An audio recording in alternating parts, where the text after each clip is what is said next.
And what are the plastic things in the back that look like Air conditioning. Oh, those are air conditioning. Yeah, this car has factory air conditioning. And so how does that work with those plastic things in the back?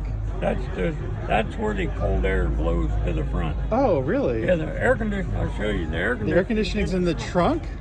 Really? So these are the air conditioning? Yeah. Air goes in right here. It's recirculated air. It goes in right there. It comes out here and blows up the side. Really? Interesting. I can't say I've ever seen that before. Well, there's only two cars like this in the world that have air conditioning. Wow. Huh.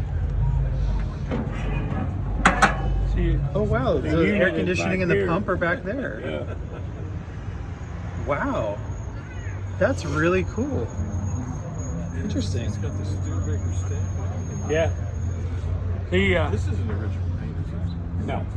I painted it myself, but it's the original color.